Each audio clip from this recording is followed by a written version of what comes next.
Hello. Hi, how are you? Okay, let me try to get the settings here. Trying to No think. This worries. computer stuff is all I'm right. still learning it myself. I'm good as like in between, like I was just practicing the songs and I just switch everything on the computer. It's like anyway, everything's good. How are you? I'm good. How are you? Pretty good considering it's a strange day, Mm. Today is like our single came out and it's the anniversary that Eric Wagner passed away. So it's the Mhm. kind of yin yang kind of thing for me with emotions today. Yeah, well, I appreciate you taking some time out and hopefully I won't keep you too long. Oh no, no, as long as you want. That's what I'm here for. I'm Yeah, good. I appreciate it. Yeah, I actually got to hear the single and I've already bought my record. I bought it, I pre-ordered it. I've already You pre-ordered it. you haven't Um, heard the whole record yet? huh?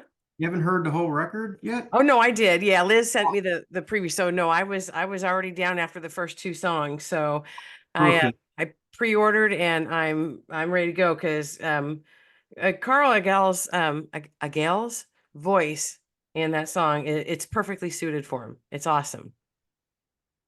Oh yeah, it was a trip to pick who was gonna sing what. Yeah. It's like I put the lyrics to the songs and we started playing. I'm like, okay, I have a feel this is gonna be this guy or this is gonna be this guy, and it kind of fell into place. Yeah. Well, Right, it felt guys. right. It Thank you. fell in the right places. So Awesome. Thank you. yeah, so thank you. So for people that might not know, can you give us like a little Cliff's Note version of how Legions of Doom was formed? I know it's from, Trouble, from the Skull, from Corrosion of Conformity, but kind of why did the band form after the tragic loss of Eric and instead of just giving up and walking away, why did you guys decide to forge ahead with a new band? Well, I was pretty much set on, I didn't feel like really continuing. I was ready, I could retire and live happily. It was just, oh, that was such a horrible thing to go through. And the whole pandemic just was just hell. And I quit drinking whiskey and then just we were out one night and I talked to the manager, Eric Wagner's manager, and they were putting together an event here in Chicago at a club called Reggie's, where they're going to hang a banner of Eric Wagner. They have one of Wesley Willis and one of Lemmy, and they're going to do an Eric Wagner banner, and they wanted to see if I wanted to help pick some bands to play for the night. And I was thinking about it. Then this night we're out to dinner and I decided I'm having some whiskey. So I had some whiskey and a beer and it's just, and in mind, like, you know what? If anybody should play this, we should. And then I got my phone and text Carl. I haven't talked to him in a long time. I said, dude, would you be into doing a quick project and help me out? And he's like, whatever you need. Oh, So I that's was like, nice. scared. And I called him later on that night and explained like what we were attempting to do, like, hey, let's actually play as the skull, but with you singing and for the memorial of Eric. And that's kind of how it got started, where we just want to see if we can do it. And Eric, when he passed away in Texas, that was in the middle of the tour, Oh, and the rest of us were left at Henry's house, our drummer. We had a day off, right? And we played Austin. That was the last show that Eric did, and the next day wasn't feeling good. And the rest of us are like, I'm like, we need to test him. And, he had COVID. So it's like, okay, let's get out of here. So that's where the whole band kind of ended. So we decided, the four of us get together and rehearse and see how it feels. And we did. It felt great. It's like, okay, we can do this memorial. And then just more people started getting added. We had Bruce Lamont from Led Zeppelin 2 and Yakuza. He sang a little bit, but then Scott Riegers reached out. He's like, "Why don't you guys invite me? I'd love to be part of this." You know. So we were invited to do a second memorial in the suburbs of Chicago in a place called the Brower House, a bigger event. And it got really big and like, okay, Scott, let's do this. And we got together and rehearsed it. It's like, let's do some COC songs and Vitus songs. Let's have some fun, and rehearsal just to have fun with it, even though we're going to do a full skull set. But then Bruce Franklin from Trouble got involved. and he wanted to play with us as well. So we're gonna do a skull set and end it with the treble set. And then I got these guys who played on Eric Wagner's solo record to form a band and play Eric Wagner's solo stuff and Blackfinger stuff. So it was like three Eric sets and three of the different bands. So it was gonna be perfect, you know.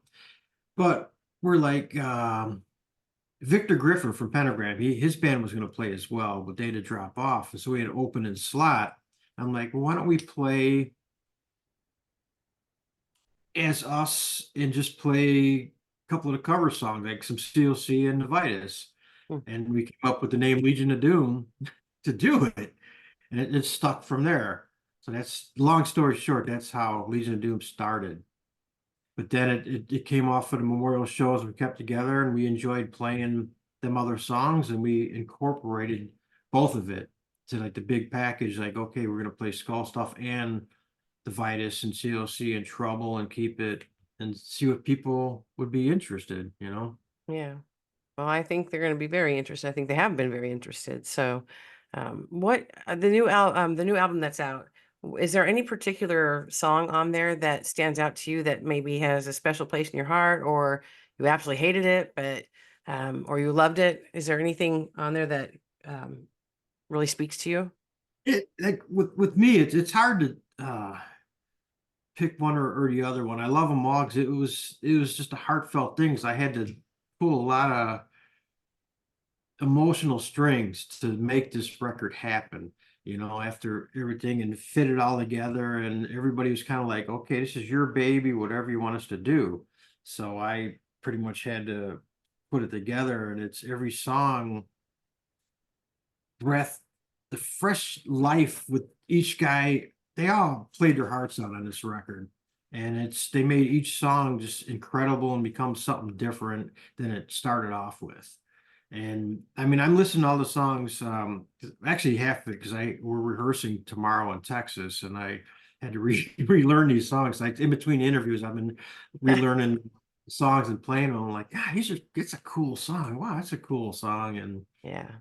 but yeah, no, they're all got a special, different meaning, and they're all good. It's all positive, you know. Yeah. It went from a negative, bad experience to a positive, really the band being reborn, you know. So it's really it's been a quite a wild adventure, but it's going in the right direction. That's good. You said that you guys are playing in Texas? Actually, Somewhere? we're Rehearsing. rehearsing in Texas, but we're playing in Austin in a few weeks at Ripple Fest. I think that's the 19th of September, Oh, okay. week after our record comes out. We're playing three shows on the East Coast, playing Desert Fest. It's our record release party. Oh, We're cool. big party at Desert Fest and playing in Boston and Raleigh.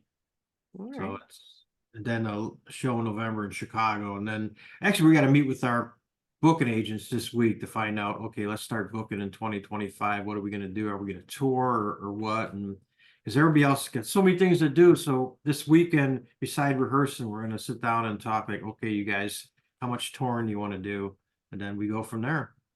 Well, if I can throw Sacramento, Northern California into the hat, we'd love you here. I love going. That's one of my favorite areas. I used to live in Auburn for a while. Oh, okay. I know Beautiful. Yeah. know the area well. So I Yeah. do. Is the boardwalk still there in It Sacramento? is. It is. It changed ownership, but it's still here. Wow. Yeah. Oh, yeah. We have some really good venues right now. We used to have one called Holy Diver that was closed down for it wasn't compliant with FDA rules for handicap accessibility. But we have Ace of Spades. We have a really good two place called Goldfield Trading Post in Roseville, and then one in Midtown right by the Capitol. And so we have a lot of good venues. And Cal Expo, where the state fair is held, they have now called the Backyard. It's for bigger concerts. So we have some good places in and around Sacramento. The So two of the places I'm looking at right now to start off would be Southern California and Northern California going up, you know, like definitely San Francisco, probably play both sides of the bay, then Sacramento, and then work our way up. yeah, a lot of bands are playing at the Berkeley Theater at UC Berkeley, which is between San Francisco and Sacramento, I guess. Oh, yeah, Uh, yeah. Berkeley's a and fun it's a Berkeley's pretty nice I've venue heard too. I've heard of Berkeley Square playing there a couple of times. Yeah. A Yeah. lot of good Oh, friends there, so we have to play, you know, San Francisco and actually more Oakland. It's a lot actually both sides, so we'd have to play both. But yeah. the area is one of my favorites. Yeah. Well, we'd love to have you here. That's for sure. And, if you ever need a place to crash, we have 4 bedrooms here. Y'all can just crash right upstairs. It's fine by me. Sweet. All right, booked. Party time. Woo! Yeah. Party time. Me and my 14-year-old son, we're so much party animals. So There you go. Bring the guitars out and rock out in the middle of the night. Yeah, it'll be works fun. for me. Works for me. Ah, But, great. my son's musical influences are more of the modern, like the hip hop and rap. And I like to ask everybody, what was your influence as a kid growing up? What musical influences maybe shaped how you decided to go into rock, metal, doom metal I music? was the youngest of six, so Ooh. all my brothers and sisters. I mean, my sister saw the Beatles at Kaminsky Park in Chicago. I grew up in Chicago, and Mhm. and my other sister saw Elvis, and then my other brother back for the army brought all like the Steppenwolf, and Oh, so I got to hear everything. It's like, and when they babysit me and hang with the bikers, I'd always hear in Grand Funk Railroad, so that one always stuck in my, and it's still one of my favorite bands, Grand Funk Railroad. And then when I started picking stuff myself, it's like first time I heard Sabbath, that was it. I'm like, this is this is what I want to do. yeah. Because I was into the Zeppelin and all the progressive rock, but Sabbath is the one that really took it forward. And I love Motown. I mean that thing. I still listen to that more than anything else is Motown. Yeah. It's interesting. I interviewed another band, and the lead singer of a thrash band called Necro. I asked him what he listens to, and he and his wife listen to the Bee Gees. And I always think he's funny. It's just such a opposite of what he plays. So he's like, no, we Exactly. I love the mean, 70s disco. you never don't really listen to what you play. That's that Right. never. And that the style of music we play, I don't listen to it all. The bands that play like that, I can't. I Yeah. like for nice smooth the Motown it all day. Yeah, no, that's awesome. In terms of the doom metal scene, do you see it evolve? How is it going to be evolving in the next couple of years? And is Legions of Doom going to be at the forefront? Are you guys going to be leading the way and showing people how to do it?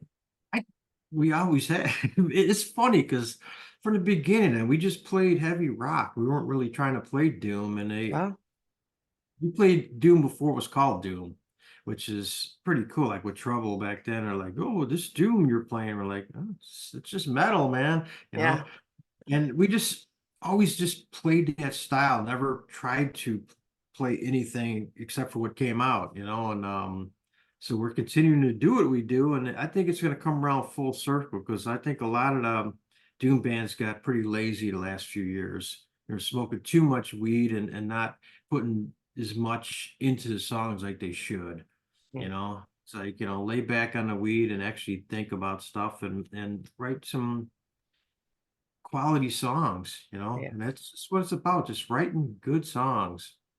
Yeah, And well, the Skull 3 is definitely good songs. Every single song, the one right after the next, I was like, "This is awesome. This is not like what they have right now. This is great."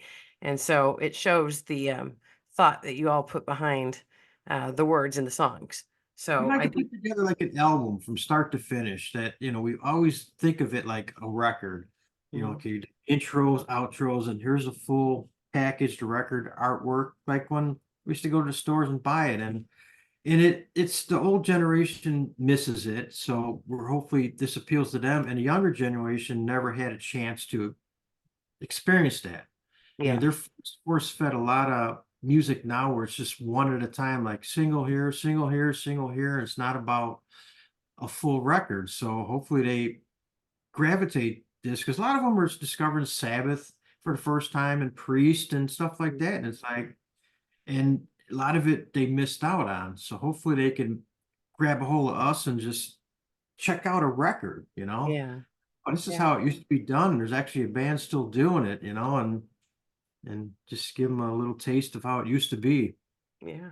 I grew up at Tower Records in Excellent. Stockton. I would go there and pick out my records and was so excited when first an album came out. You're like, I don't know if it's all good or not, but I'm buying it. And you're either pleasantly surprised or not, but it was fun going to the record stores, and they started getting the headphones set up so that you could listen to bits and pieces of the record before buying it. Just Um, before internet or nothing, you had no idea if a cover looked cool. You'd yeah, buy it, you get home, and it was a good experience overall. That yeah, it hopefully is coming back. yeah. I agree. I agree. What made you decide to name this album The Skull 3? That was the original title that it was going to be called if it was going to be the Skull record because it was his third Skull record, Right. and played with the logo and had the little three at the end. Where Eric's like, let's just call it the Skull, but have the three on there and not call it Skull 3. So I wanted to do that with this record, but the label's like, no, no, we're calling it Skull 3. But if you look on the spine with the actual record, I told them to take the three off. So it just says the skull on it. So it's going to confuse some people even more. But it, That's okay. it's the last Skull record and performed by Legions of Doom is how the best way to describe this. Yeah. Well, is there any surprises that are on the album that people would be happy to hear about, or I mean, the Eric song, which how that came about with Eric singing the one song. Every album we've done, he'd always send me acoustic song and said, "Hey, make this heavy."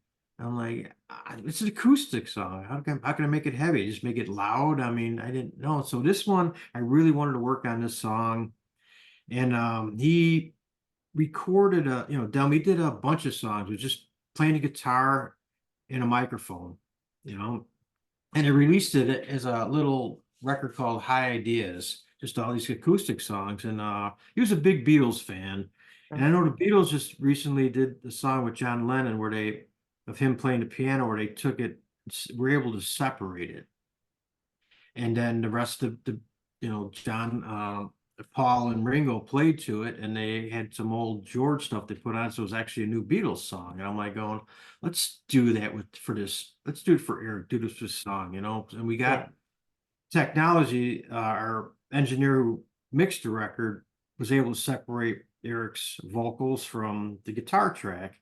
And then our guitar player Lothar redid the guitars and rewrote it and then stretched it out a little bit for a lead section and revamped the song, but we still had Eric's vocals, so we were able to tweak them and put that to it. So like when we recorded in the studio, we were playing it with Eric singing through the headphones. It was really trippy. I mean, yeah, I that's just really cool. right now thinking about it, but we wanted him to be on the record because it wouldn't have happened without him. It's a tribute to him, and it's kind of our way to say goodbye to him and him to say goodbye to everybody. Yeah, And it's like a real special song on there. Then the next song is almost like the funeral march for him. How that song came about. It's almost like a funeral doom song. It's that was a very heavy song. yeah, yeah. Well, on a lighter note, what do you do in your spare time when you're not making wonderful music and creating these awesome bands? Building stuff and fixing stuff. Carpenter, electrician, plumber, do everything. Yeah, Creative guy, gotta pay the bills. Music doesn't.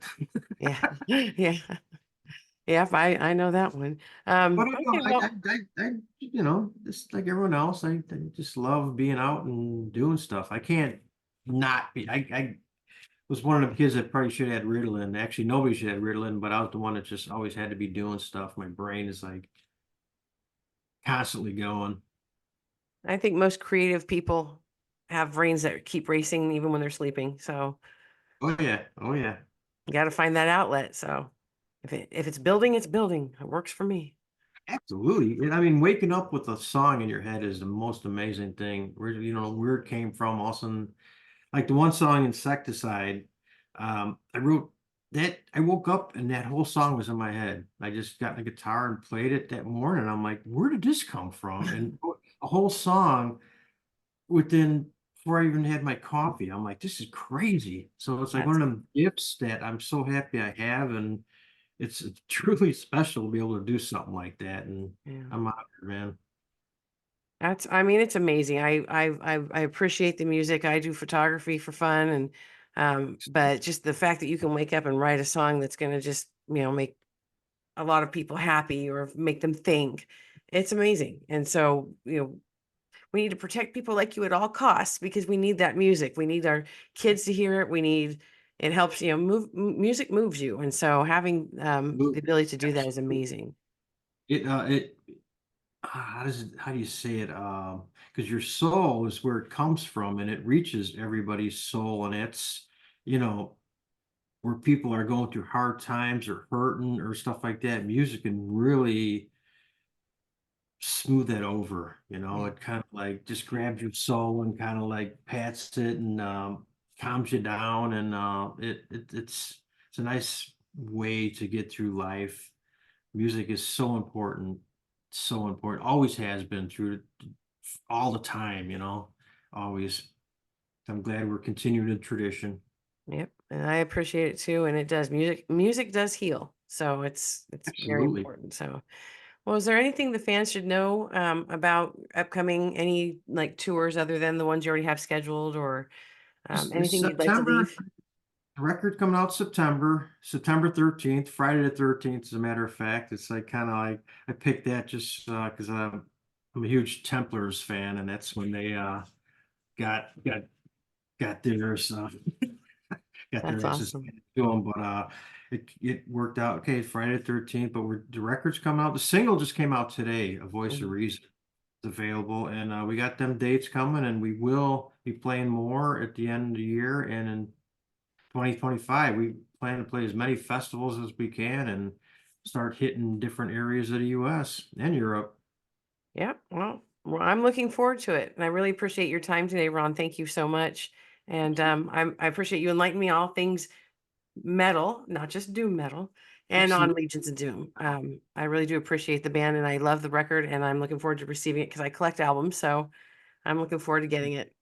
So It's thank you cool. very We much. got it like a good stoner green Yeah. color It said vinyl. green haze. So I thought, okay. Exactly. I'm like, that's perfect. Yeah, well, I do appreciate your time today and thank you very much. Thank you very much. You have a wonderful night, and You too. hope Thank you to so see you much. next year. Take care. All right, Bye. take care. Bye bye.